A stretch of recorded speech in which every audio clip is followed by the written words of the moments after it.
Carla, vamos a saludar con nuestro segundo invitado, el doctor Santiago Basabe. Él es politólogo, investigador de la Flaxo y analista político. Con él vamos a hablar sobre la infiltración del narcotráfico en las fuerzas del orden. Doctor, ¿cómo le va? Gracias por aceptar este diálogo aquí en Ecuador en directo. Bienvenido.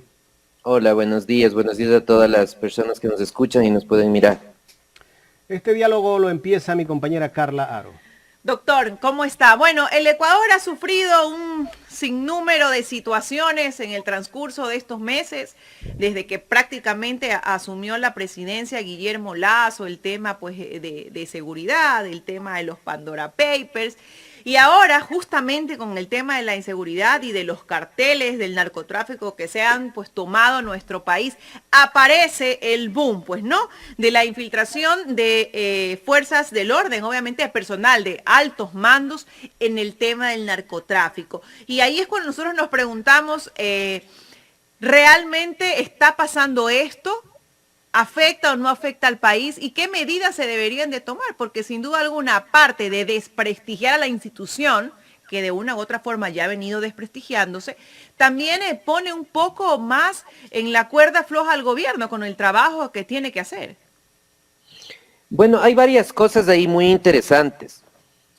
La primera idea es que los generales no se convierten, entre comillas, al narcotráfico cuando llegan a generales. Se convierten al narcotráfico cuando son subtenientes. Es decir, si es que ahora tenemos un grupo de generales que están cercanos al narcotráfico, es gente que estuvo en la institución policial hace 25 años, no ahora. Entonces no es un problema reciente. Este problema tiene un par de décadas al menos atrás. Por tanto, no es un problema de este gobierno, es un problema estructural. Esa me parece que es una idea importante. Lo segundo que está... ¿Y por qué no salió a la luz pública antes, doctor? ¿Por qué justamente en este momento?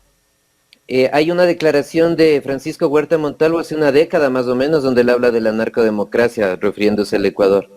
Hay trabajos de investigadores, de gente que hace investigación precisamente científica sobre temas de seguridad de narcotráfico que hace más de una década han dicho lo mismo. Hay trabajos de inteligencia policial y por inteligencia militar, sobre todo de gente cercana que ha dicho lo mismo. Lo que pasa, el problema de todas esas personas, yo no me incluyo en ese grupo porque yo no soy parte de esos grupos y son personas por distintos sectores. Hay periodismo de investigación que ha dicho esto hace una década. El gran problema que tienen ellos es que son ecuatorianos, entonces ahí no hay mayor credibilidad, ahí hay que relativizar las cosas. Como cuando como nos dicen de afuera, nos hablan distinto, nos hablan con un tono particular, entonces ahí sí nos ponemos alertas todos y creemos. Pero esto es un hecho de mucho tiempo atrás, de larguísima data, entonces me parece que ahí hay un punto que la ciudadanía debe tener en cuenta, con una cuestión adicional. Asumamos que ahora eliminas, también por decir de alguna manera, a todos los generales de la policía, a todos, a los que son y a los que no son.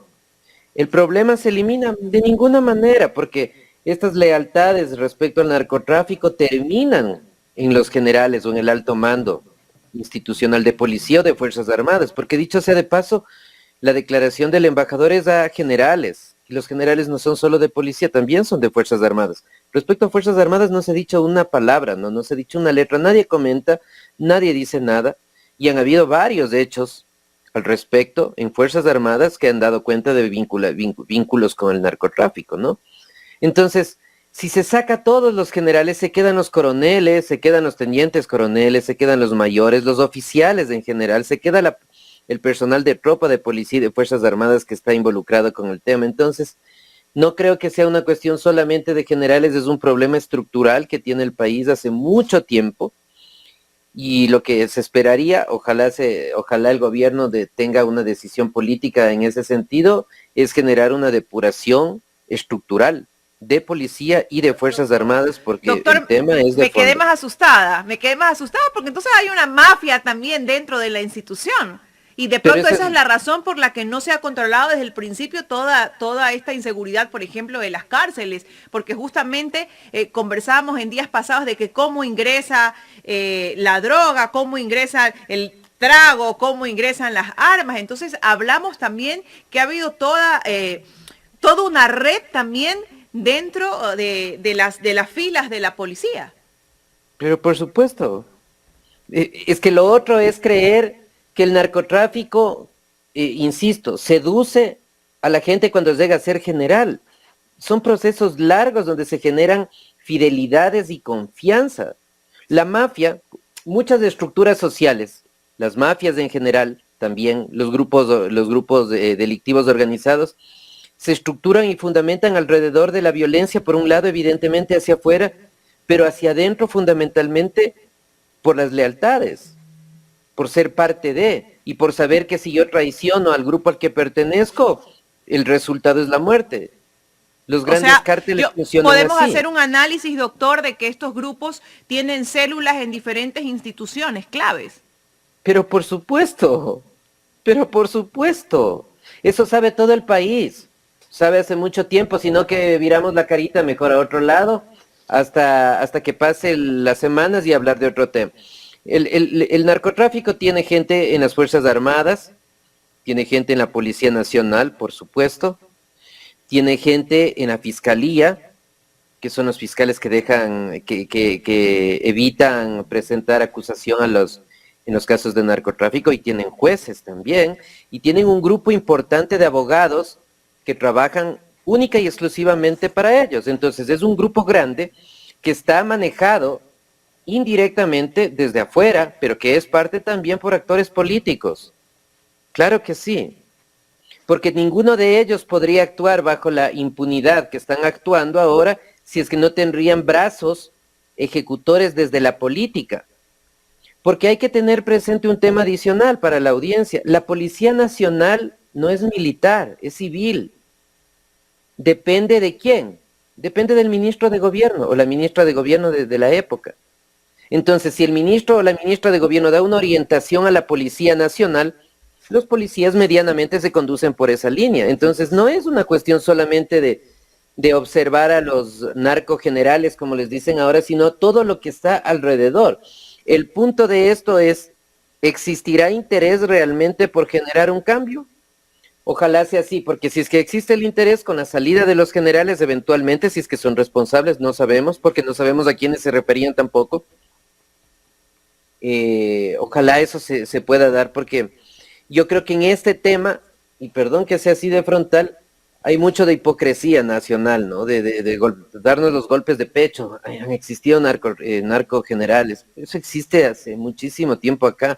Como también existe muchísimo tiempo acá y que todo el mundo lo sabe, pero viramos la cara a un lado. Las grandes mafias del transporte, por ejemplo, ¿no es cierto? Porque acá hay mafias, el transporte público, el transporte de las ciudades y de las provincias es controlado por mafias. ¿Quiénes son los dueños de esas unidades de transporte? No me refiero a los señores que conducen, me refiero a los dueños, que no son los mismos. Son gente de la policía y de las Fuerzas Armadas. Eso sabe todo el mundo. Pregunte, tome un taxi, tome un bus y pregunte. Eso pasa hace 30 años acá. Entonces, yo creo que este es un hecho que ha pasado durante muchísimo tiempo y que desafortunadamente, ojalá me equivoque, me parece que luego de pocas semanas quedará en nada y volveremos a tener otro tema de discusión, porque al menos en ese sentido en el país no nos podemos aburrir, no tenemos escándalos casi a diario que nos permite estar conversando de temas diferentes. ¿Cómo está, doctor? Jaime de la Cruz le saluda. A ver, doctor, viendo todo lo que ha pasado en estos últimos días y que justamente fue convocado un general al consulado americano o a la embajada de Estados Unidos, y a ese general le dijeron que quienes han dado toda la información es la propia policía. Eso nos da a entender que dentro de la policía tienen información y que han tenido que ir a donde un embajador extranjero para denunciarlo. Y no sé hasta qué punto esta información no se debió o se debió haberse hecho directamente a Fiscalía o haber denunciado a Fiscalía de lo que estaba pasando dentro de la policía.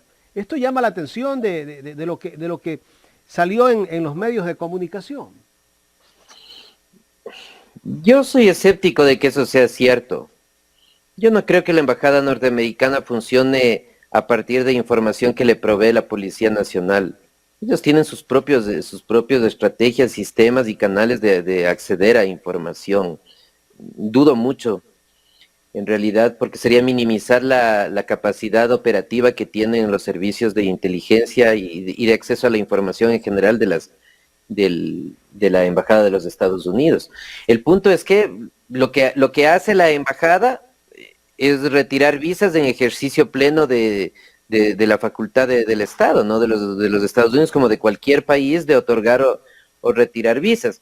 El tema llamativo es que muchos de los grandes delincuentes de cuello blanco que se llevan la plata de nuestro país van a los Estados Unidos y entran con visa, no son ilegales. No son ilegales. Todos están de legales desde allá. Declaran en los procesos judiciales acá desde los Estados Unidos con visa norteamericana, no de ilegales. Entonces ahí es cuando empiezas a justipreciar hasta dónde se pueden creer esta declaración para el portal digital Primicias del embajador y en qué medida va a existir una real acción de parte de las distintas autoridades del país, porque como he dicho, esta no es una cuestión de generales, de ninguna manera, esta es una cuestión estructural que afecta a diversos organismos e instituciones del Estado. Con esto, la policía queda más debilitada de lo que hasta el momento se ha debilitado, porque la credibilidad de la policía no es tan buena, no ha sido tan buena durante muchísimos años. Con esto prácticamente, ¿qué le puede decir un policía tal vez a un delincuente en este momento? Si el delincuente lo va a acusar de que ellos son narcogenerales o narcopolicías. Sí, yo creo que ese es uno de los puntos más álgidos de la declaración del embajador. Me parece que en ese sentido es una declaración irresponsable, porque afecta a la credibilidad de toda una institución, y como hay policías y hay personal de Fuerzas Armadas corruptos e involucrados en actos delictivos de diferente orden, porque este no es el único además, ¿no? Dicho sea de paso, el narcotráfico.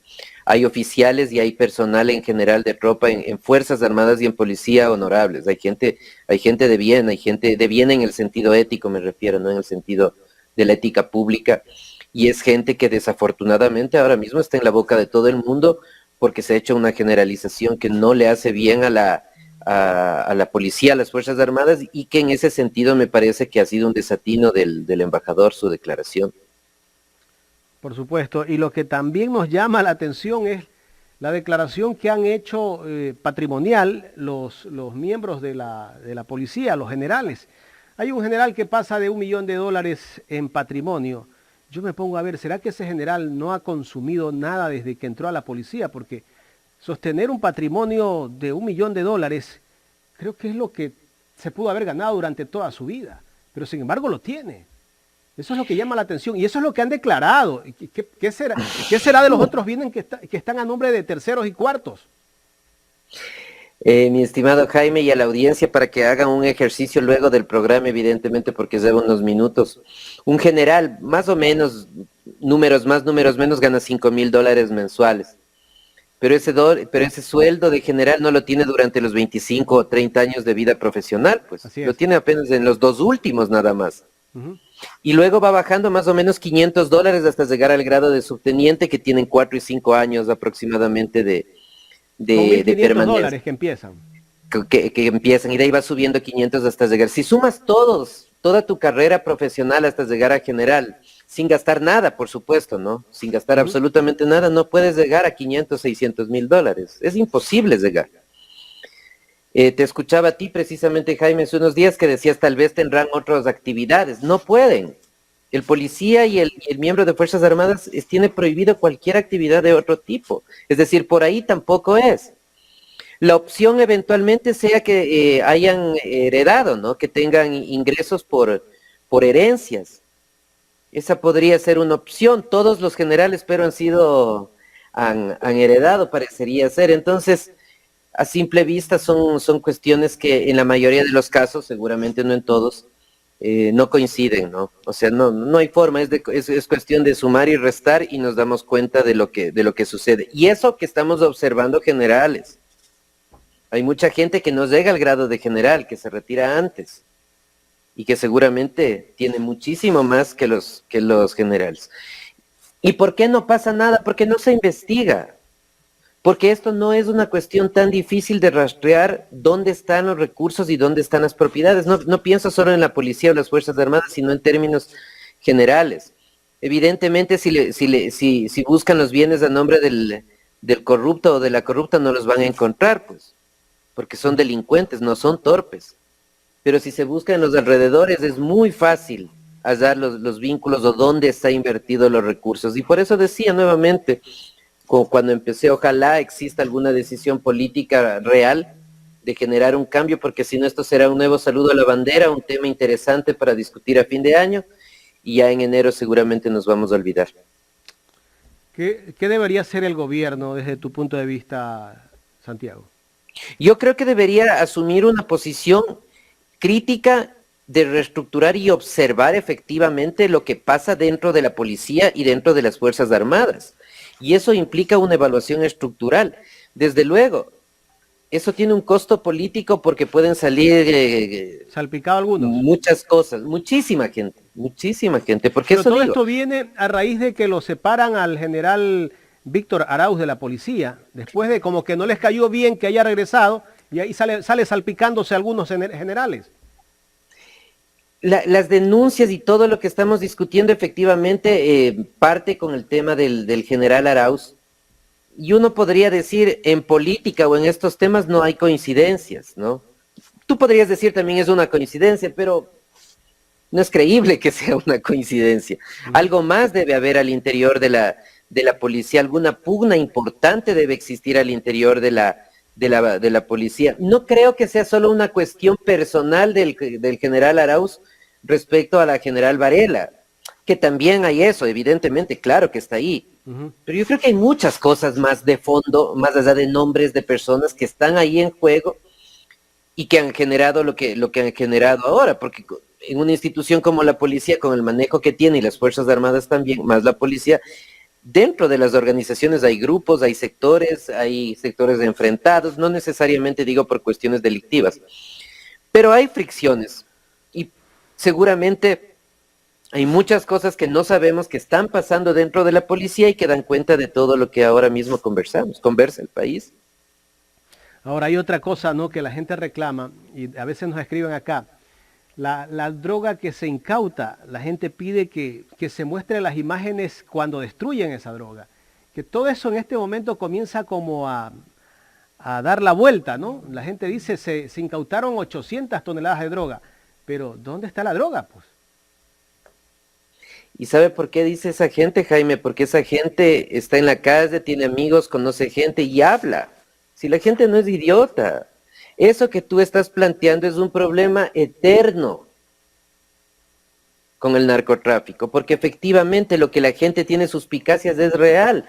Capturo 1 kilo de cocaína, se presenta a la opinión pública y nunca se sabe qué pasó con eso. Las malas lenguas, porque en todo lado hay malas lenguas y malos oídos que reciben, yo he oído algunas veces, dicen que la misma cantidad de droga que te presentan en uno u otro operativo es la misma. Y va circulando nada más. Y en unos casos no hay destrucción, y en otros casos, hay que decirlo, vuelve a circular por otras fuentes y por otro tipo de personas que se benefician. Eso que dice la gente es algo que se sabe hace 20 años en el país. Efectivamente es así. Doctor, ¿en quién debería apoyarse el gobierno para continuar esta investigación? ¿Quién debería ser su apoyo? Bueno, el apoyo natural es el Poder Judicial y la Fiscalía. Pero si la Fiscalía también tiene las mismas denuncias, también manifiestan que los jueces y los fiscales pues también se encuentran dentro de esta red. Sí, pero no todos. Nuevamente, no hay que generalizar. Hay jueces de primer nivel, jueces probos y honestos, y fiscales probos y honestos. Yo creo que se puede escoger entre la gente buena que está en el Poder Judicial, que está en la Fiscalía, insisto, yo creo que sí los hay. Y hay oficiales de la policía que permanentemente luchan por eliminar o por al menos reducir este tipo de hechos dentro de la policía. Los hay, claro que los hay, pero el punto está nuevamente en que existe una decisión política para establecer grupos especiales alrededor de estas personas, buscar colaboración internacional y empezar a generar resultados. Pero insisto, eso tiene un costo político, ojalá el gobierno esté dispuesto a asumirlo.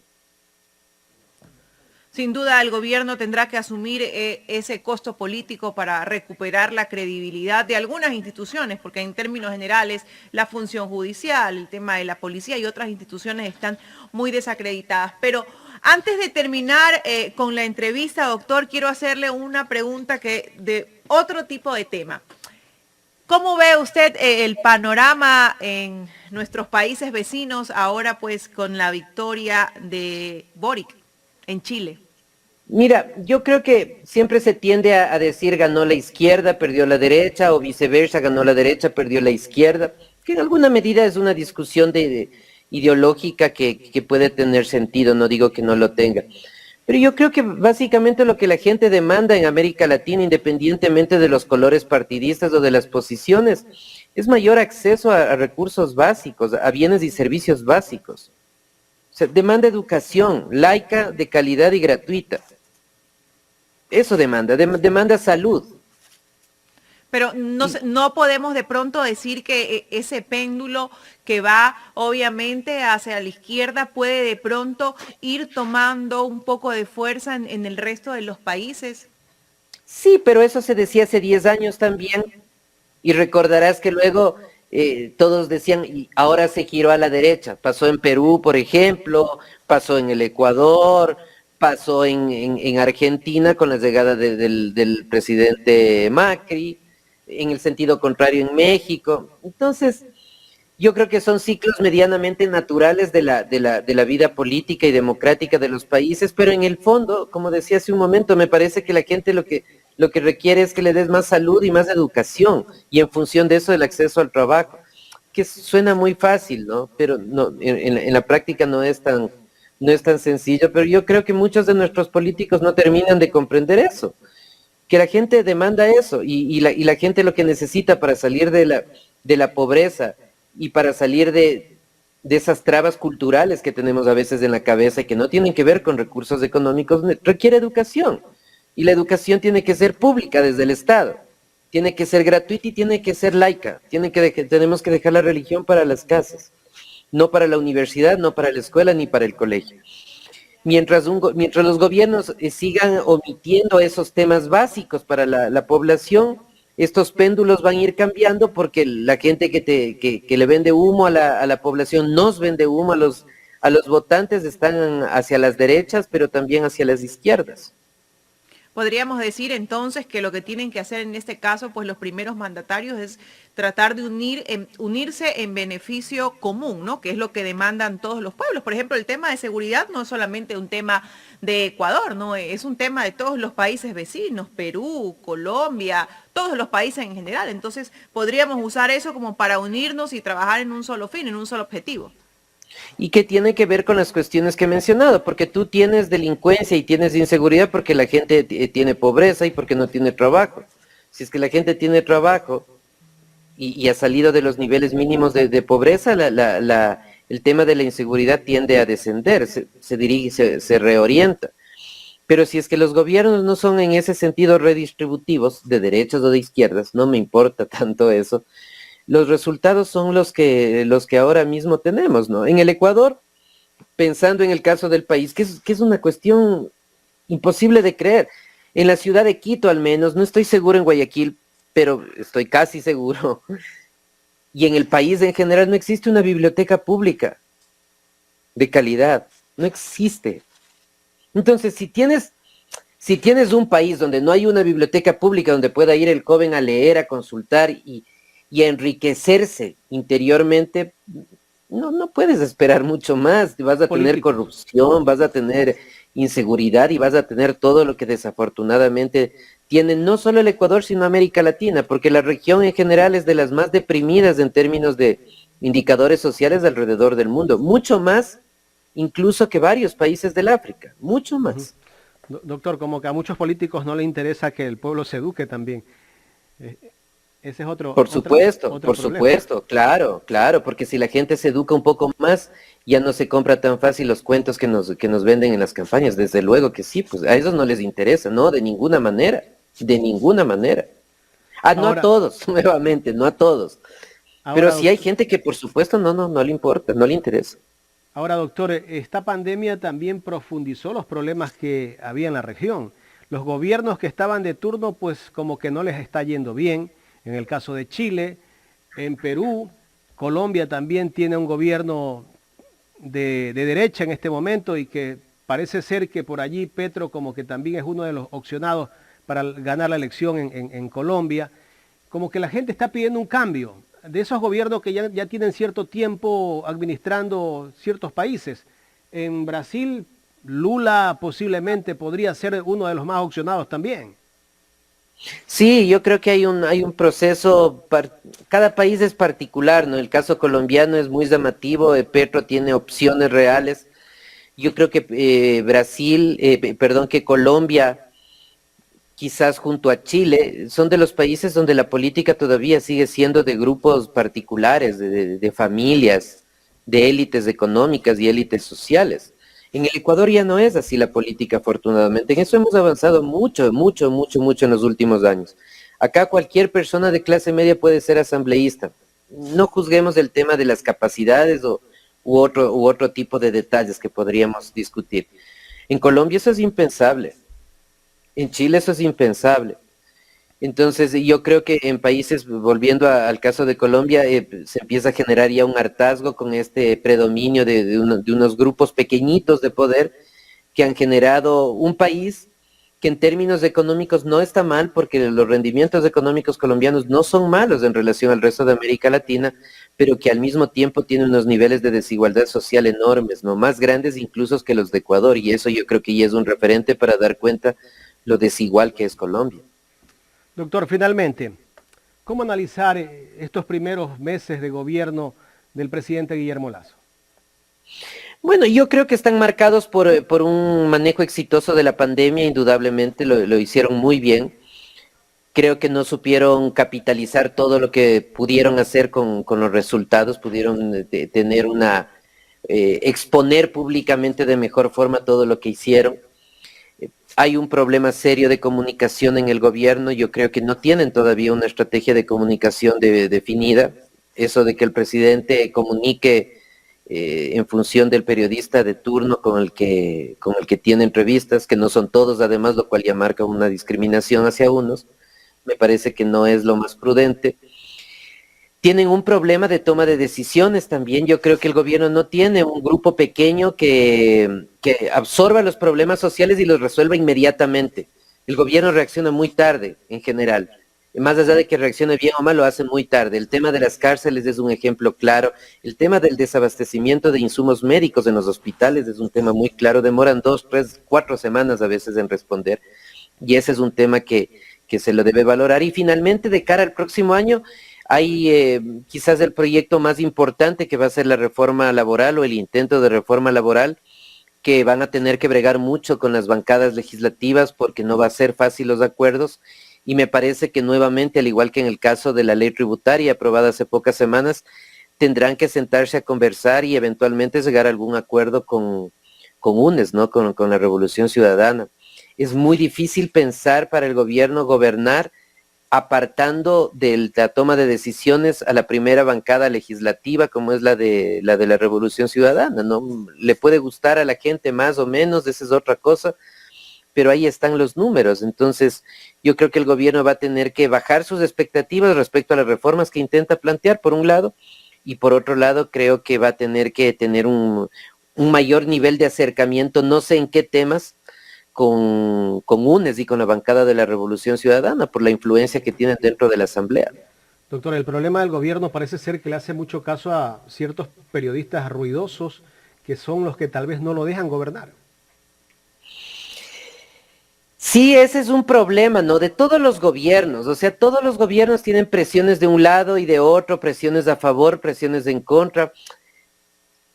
A mí me preocupa menos cuando hay algún interés en favor o en contra del gobierno, un interés genuino. Lo problemático es cuando hay intereses de otro orden detrás de eso. Y eso es lo difícil, cuando el periodista o el analista o cualquier persona no solo se opone al gobierno porque cree que esa es su opción, sino porque hay otro tipo de cuestiones detrás. Y me parece que en ese sentido el gobierno, el presidente tiene que evitar caer en esos círculos muy cerrados que le impidan ver todo el escenario político nacional. Ojalá no suceda eso por el bien no del gobierno, sino del país, que es el que necesita rehabilitarse y mejorar económicamente. Doctor, muchísimas gracias por haber participado de esta entrevista aquí en Ecuador en Directo. Un placer, un saludo a los dos, un saludo a la audiencia. Gracias al doctor Santiago Basabe, politólogo, investigador de la Flaxo y analista político aquí en Los Especialistas.